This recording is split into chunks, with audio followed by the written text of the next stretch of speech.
Are we live? See, it doesn't say you're live when I do it on the desktop. It says it when I do it on my phone, but I can see myself, so I'm assuming we're live. So, hey, welcome to an episode of Chad's Beer Reviews. This is a beer, I actually didn't want to order this one, but because of the name, I had to get it. This is Facts About Cats it's a collab between Hitch Hiker and Listermann. 8.3% ABV, and it's a New England IPA or New England double IPA. It says they use Lotus, Wakatu, and Citra hops. Not familiar with the first two, but definitely know Citra, and you see it in all the New England style IPAs.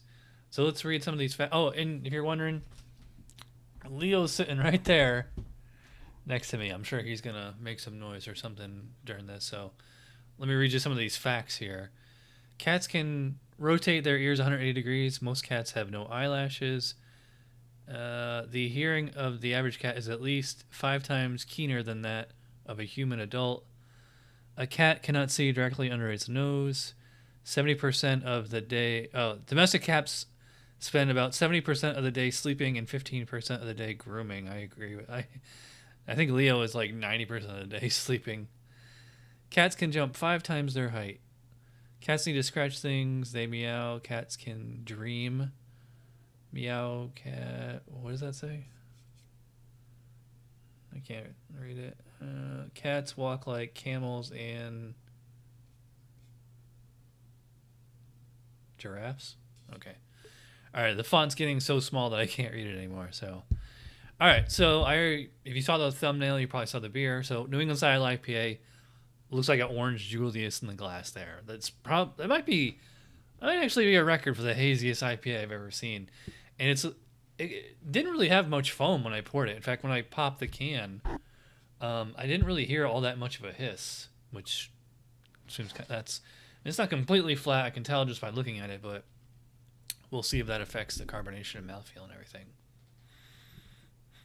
Well, it smells really good. I'll say that. I mean, definitely big tropical aromatics on this one.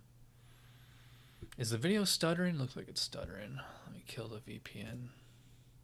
But I think...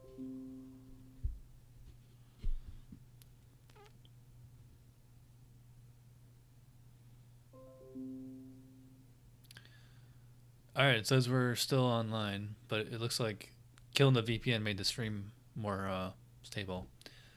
Anybody still watching after all that? It says I have one viewer, so welcome. All right, so back to the review. So, yeah, New England style IPA. So, big tropical fruits on here. Just you name it: pineapple, guava, papaya, mango, something like that. Hey, there's Leo. Now you can see him. He's stretching. As far as like maltiness or anything in here, nothing really special. Nothing that isn't in every other New England style IPA. Show the world your butthole and sack. Leo, the one time I'm doing a beer, named after you or, related to you, I should say, he's not that interested. Usually he sits right here and he wants to see. Oh, he just got neutered yesterday, and he's been like in kind of a daze ever since he got back. It's like he's hungover or something. He's just not his usual jovial self. All right, so milkshake appearance or orange Julius appearance, or maybe tropical smoothie cafe if you go there, or Planet Smoothie. Not much foam. It's 8.3. I mean, I can kind of smell like a little bit of alcohol, but it's a clean thing, not rubbing alcohol or anything like that. So yeah, it smells good. It smells like every other New England IPA I've ever had. So let's see if it tastes like every other New England IPA I've ever had. Cheers.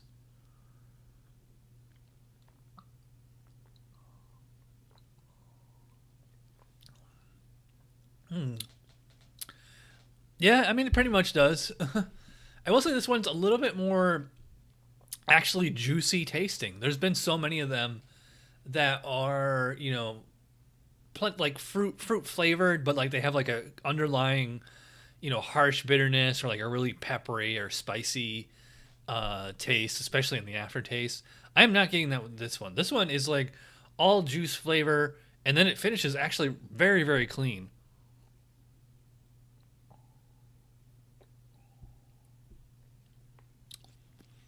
I'm definitely tasting orange. Get a lot of orange on this one. So it's almost like an orange. Think of it like you go to the produce section and like you see those simply, juices and lemonades. This is like orange slash mango slash pineapple juice.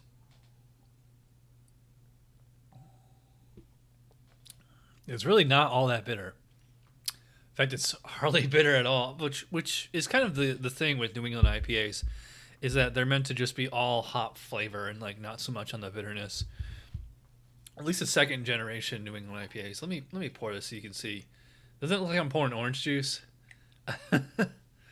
But that's the gimmick with the NEPAs, as I call them. And you can see like there is a little bit of foam.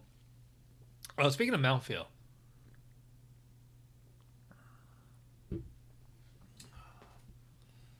I don't know where Leo went.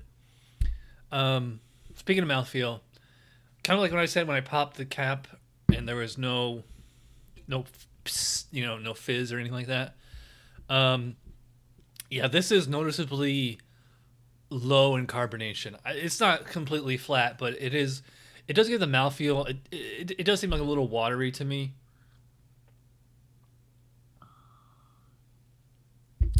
I will say it's smooth. I'll give it that. And like, there's a tiny little bit. I don't know. There is, I should say, a moderately low alcohol warmth here, but it's it's very tame, very tolerable. I notice it. A more rookie drinker would probably notice it even more than I would, because it might be like harsh for them. But it's kind of disappointing because I think this is like, I don't know if it's deliberately low in carbonation or it was a production issue. Because like I said, when I popped the tab, there was no, fizz, psh, or anything, whatever, the hiss, whatever you want to call it. So, maybe this can got damaged or what, I don't know. But, the mouthfeel is disappointing on this one. This is way too thin for such a strong beer.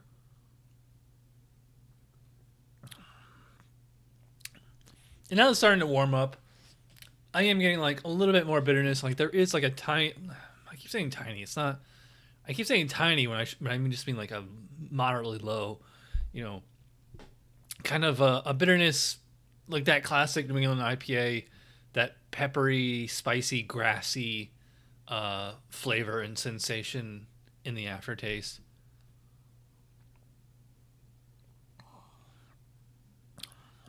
But overall, this isn't doing anything that literally 100 or 1,000 other New England IPAs haven't already done. You want your tropical fruity flavors, you get them here. I will say I like that it's that it's that grassy, spicy bitterness at the end is really tame on this one, but also the mouthfeel on this one is noticeably thin. Like the carbonation is way too low for what it should be. It's very drinkable, and I don't know. I feel like I need to cut this with something. This is, the first half was good, but now that I'm getting down to the second half, now it's like it's starting to become like a challenge to drink just because I'm losing interest. Yeah. So, if I was rating this a style, I think this would score kind of moderate. I think it's like between a 30 and 35 point beer on a 50-point scale. Like aroma, I would go probably 8 or 9, maybe 10. It smells good, but it's a very simple aroma. Like nothing in the malt base. Appearance, I'd probably go. There is a New England style IPA, tentatively right now, but like there's no foam. It's just all milkshake. I guess the color is right on, so it's at least a 2, but I would not give it a 3 just because there's no foam. And for flavor,